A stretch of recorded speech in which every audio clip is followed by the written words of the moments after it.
Halo guys. Kembali lagi di podcast itu podcast santai. Gimana nih kabarnya kawan? Dari mulai kesan dulu. Alhamdulillah saya baru nyampe. Oke. Alhamdulillah baik. Saudara Riko. Alhamdulillah sakit jiwa. Saudari Begita. Oke. Alhamdulillah ya baik ya guys. Puji Tuhan. Oke. Gimana teman-teman? Gak sabar kan dengar podcast kita? Kita ini mau ngapain sih guys? Kita tuh mau bahas tentang perundang-undangan di Indonesia nggak sih? Menurut kalian nih guys, undang-undangan di Indonesia itu mengalami berapa kali amandemen? Pak, 15. Yang benar yang mana nih? 4 atau 15? Ayo. 15. Ya, komen lah di bawah. Wow. Oke, lanjut. Jadi kita mau bahas dari periode 1945 sampai periode berapa nih Niko? Sampai 1900 berapa? 50 ya? 49. Oh, sampai ya 49. 59 kawan kan no. Oke. 49. Ya, Ya, oke, udah kayak gitu aja, jangan berebutan, oke. Memang iya. Kita tuh mau bahas apa dulu nih dari periode 1945 sampai periode 1949. Tapi sebelum mulai kita bahas, kita tuh kayak berbeda dulu nggak sih? Kayak Indonesia kan kayak dibilang ada 4 amandemen ya, 4 kali amandemen. Nah itu apa aja sih yang diubah? Maksudnya apa aja amandemen yang pernah dilakuin sama Indonesia? Menurut kamu gimana deh? Yang pertama itu kan pertama kali Indonesia merdeka 1945 itu Indonesia pakai UUD 45 kan. Nah terus di tahun 1949 itu dia berubah jadi UUD RIS ya, setelah UUD RIS karena RIS bubar akhirnya di tahun 1950 itu jadi UUDS, Undang-Undang Sementara. Tapi undang-undang sementara diubah lagi jadi undang-undang 45 yang kita pakai sampai sekarang ini. Betul tuh. Itu ya guys ya. Lanjut oral nih, gimana? Dari periode 1945, apakah banyak kejadian-kejadian atau pertumpahan darah itu masih ada? Oke, jadi tuh di sini kan dari periode 1945 sampai 1949 itu kan awal-awal kemerdekaan bangsa Indonesia ya, dan pasti negara kita tuh masih ngalamin perjuangan maupun lewat fisik maupun diplomasi. Nah, dari peralihan ke fisik ke diplomasi ini, Indonesia mulai buat pertempuran atau perundingan lewat diplomasi, dan akhirnya tuh kalau kalian belum ingat atau kalian juga mulai lupa sama pelajaran SMP ataupun SD, itu BPUPKI kan sempat buat Pancasila. Nah, terus itu di rapat sidang BPUPKI mereka buat itu, dan ada dilanjut lagi sama sidang PPKI. Itu mereka buat untuk menetapkan UUD 1945. Nah, dari situ akhirnya negara kita nih menyetujui adanya dasar negara kita yaitu Pancasila dan Undang-Undang 1945. Tadi gimana nih Ku? Ya begitulah. Lanjut. Oke, kita lanjut. Orel. Dari peristiwanya nih Rel, apakah masih ada pertempuran di situ atau emang membentuk dasar negara aja? Pasti kan banyak banget argumen-argumen yang tidak pendapat. Ya Mas Rel? Betul. Kalau yang dari aku baca sih, menurut sejarah, jadi Indonesia itu kan awal kemerdekaan mereka ada pertempuran di beberapa daerah. Itu kayak pertempuran Ambarawa, Puputan di Bali, terus 10 November, sampai pertempuran fisik lainnya lah. Habis itu mereka lanjut lagi ke pertempuran lewat diplomasi atau perundingan. Nah, dari sini akhirnya Indonesia itu tetapin untuk memakai UUD 1945 sebagai undang-undang mereka, untuk memakai undang-undang dasar negara mereka. Nah, akhirnya setelah disahkan itu di tanggal 18 Agustus 1945, akhirnya bangsa Indonesia membuat lagi perubahan-perubahan itu di hasil sidang PPKI tanggal 18 Agustus 1945.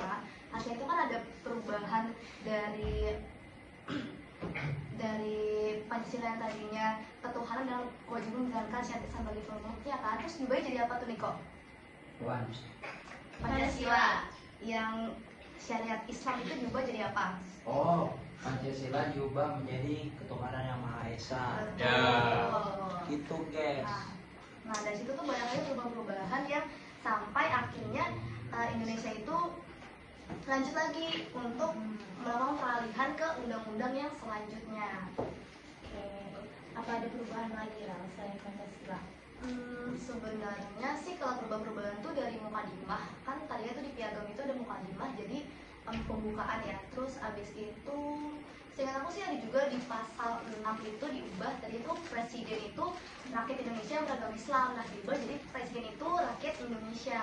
Habis itu ada juga pemilihan Soekarno sama Hatta jadi presiden lewat aklamasi oleh diusulin sama siapa kan? Oh ya. Suprapto. Iya, Suka suka. Oh ya guys, karena kita agak ngeklaim, coba kalian yang tahu Bisa komen. bisa komen dan jawab ya guys. Atau teman-teman yang nanti nonton bisa Tap tap jawab tap ya. tap tap sini tap tap ya, tap Oke, tap. iya benar. Oke, jadi kesimpulannya di periode 1945 itu banyak banget perubahan-perubahan yang tadinya hanya memeluk agama Islam menjadi ketuhanan yang Maha Esa, terus juga presiden juga tidak hanya dipilih oleh agama Islam saja gitu ya. Betul. Oke. Udah ya guys, ada for your information nih. Asik. Jadi tuh beberapa info yang aku dapat kalau di periode 1945 sampai 1949 itu ada perubahan ibu kota negara kita. Tadinya kan dari Bukit Tinggi terus diubah ke Yogyakarta. Terus di situ juga dibuat sebuah komite nasional namanya kalau nggak salah tuh KNIP. Oke sih udah itu aja. Itu aja. Oke guys, jadi agak seru juga ya baru masuk periode 1945 sampai 1949. Kita lanjut ke periode 1940. Dah. Maaf ya guys, maaf. Kita lanjut ke periode 1949 sampai 1950. Oke, dari Saudara Niko ternyata. Coba ada apa aja sih Saudara Niko di periode 1949 sampai 1950 itu? Apakah ada peristiwa yang lebih dari 1949 tadi yang Anda sampaikan? Atau gimana? Oke, untuk 1949 sampai 1950 ada pembentukan Undang-Undang RIS atau Undang-Undang Republik Indonesia Serikat, yes. Nah, pada zaman ini terjadilah konferensi meja bundar di Belanda yang dihadiri oleh orang Indonesia dan orang Belanda. Dan di sana juga dirumuskan dan diberikan naskah oleh konstitusi dan panitia urusan ketatanegaraan bahwa negara Indonesia akan dibuat menjadi negara serikat. Betul. Nah, negara serikat ini terdapat 7 bagian utama. Apa aja? Seperti negara Republik Indonesia, negara Indonesia Timur, negara Pasundan, negara Jawa Timur, negara Madura, negara Sumatera Timur, dan negara Sumatera Selatan. Seperti itu guys. Oke guys, maaf ya guys, kepotong iklan dulu. Oke, dilanjut lagi. Apakah udah sudah itu atau ada yang mau membantu nih dari periode 1949 sampai 1950? Gimana nih? Lanjut aja deh, hanya jadi udah guys.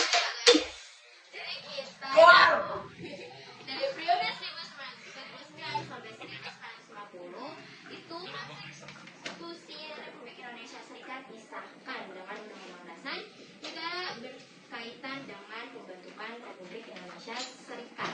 Oke, dari situ ada perubahan menjadi RIS ya udah. Kayak gitu guys, biar lebih singkat. Dan tuh RIS ini ada karena Belanda tuh belum ikhlas banget buat ngelepasin Indonesia. Nah, makanya Indonesia tuh nyatu sama kerajaan Belanda. Jadi tuh kayak Uni Indo-Belanda dengan Belanda yang jadi pemimpinnya. Jadi kayak ibaratnya kayak Belanda nih pentolannya gitu. Terus yang ke Indo tuh ngikutin Belanda. Jadi kayak Indonesia waktu ada Malaya ada negara-negara serikat yang dipimpin oleh suatu pemimpin gitu. Belanda ini nggak ada bisa-bisa aja guys untuk menyerang negara kita, dari yang janji manis banget itu sampai sekarang sebenarnya sampai periode ini kan masih belum selesai gitu.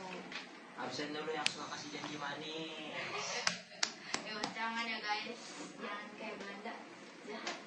Oke, lanjut lagi kita ke periode 1950 sampai 1959. Ayo, saudari Minita, ada apa aja sih di periode itu? Oke, jadi sebelumnya kan di 1949 Indonesia itu pakai UUD RIS. Tapi karena banyak yang demo karena nggak terima Indonesia jadi RIS, makanya UUD RIS itu dihapus lagi, istilahnya diganti jadi UUDS atau Undang-Undang Sementara. Kenapa sementara? Karena sebenarnya konstituante atau Dewan Perwakilan yang bertugas untuk membuat UUD ini, dia memang ibaratnya mau selesai bikin UUD yang harusnya ditetapin untuk menggantikan UUD RIS itu. Jadinya dipakai UUDS dulu sementara. Kan karena sering ada penggantian tuh ya kan, kabinet pemerintahan yang menyebabkan ketidakstabilan dalam politik. Iya nggak sih? Benar. Itu juga ada banget ya. Iya. Jadi berpengaruh banget tuh dari yang tadinya UUDS diganti jadi Undang-Undang Dasar 1945. Nah, terus lanjut di mana Undang-Undang Dasar sementara itu berlaku. Jadi karena Undang-Undang Dasar sementara itu berlaku selama masa demokrasi parlementer atau demokrasi liberal Indonesia, jadi itu selama itu tuh Indonesia belum mencapai kestabilan lah dalam pemerintahannya. Terbukti dari Undang-Undang Dasarnya yang harusnya udah tetap nih, tapi dia masih pakai sementara waktu itu. Jadinya di akhirnya itu pada tanggal 5 Juli 1959 akhirnya keluarlah dekret presiden dan akhirnya UUDS itu diganti menjadi UUD 45 lagi.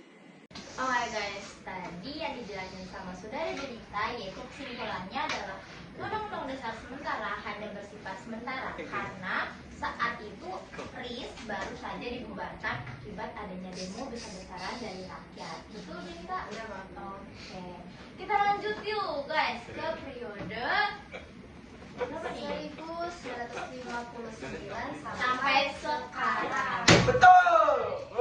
Oke, ini periode terakhir, guys. Gimana periode 1959 sampai sekarang nih, Kesan? Ya, jadi pada periode itu tuh UUD 1945 diberlakukan kembali dengan dasar dekret presiden pada tanggal 5 Juli 1959. Dari presiden yang diperbolehkan karena negara dalam keadaan bahaya. Oleh karena itu, presiden atau panglima tertinggi angkatan perang perlu mengambil tindakan untuk menyelamatkan bangsa dan negara. Oke guys, dari Kesan segitu aja. Dikat ya, Jadi kesimpulannya, periode ini menunjukkan perjalanan konstitusi Indonesia yang dinamis. Setelah berlakunya Dekret Presiden 1959, Indonesia kembali ke Undang-Undang Dasar 1949 yang menjadi landasan hukum utama meskipun mengalami beberapa perubahan melalui amandemen. Undang-Undang Dasar 1945 telah mencerminkan upaya untuk memperkuat demokrasi, menandakan ketahanan dan fleksibilitas sistem hukum Indonesia guys. Jadi gitu guys. Kalau misalnya kurang paham, jadi itu kesimpulannya dari periode 1959 sampai sekarang. Ayo guys, gimana nih? Kita udah bahas tentang periode 1949 sampai sekarang. Ternyata banyak banget ya peristiwa-peristiwa. Asli. Dan apalagi negara Belanda itu benar-benar yang effort buat ngambil alih negara kita lagi ya kan. Memang. Nah, aduh, kayak nggak salah kita udah sampai di penghujung nggak sih materi, kayak udah kita bentar lagi udah mau tutup nih guys. Jadi mungkin ada yang mau bikin kesimpulan dari Ya, Kesan coba podcast kesimpulan. ini? Coba kesimpulan. Oke, kesimpulannya apa Kesan? Ya,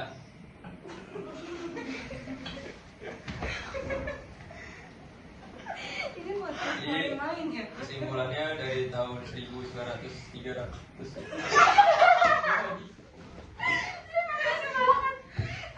Oke, Kesan gini. 1949. Sampai sekarang. 45 1945 sampai sekarang. Itu apa? Ya, Diko gimana? Kesimpulannya, selama 4 perubahan ini terjadi banyak banget perubahan ya guys ya. Selama 4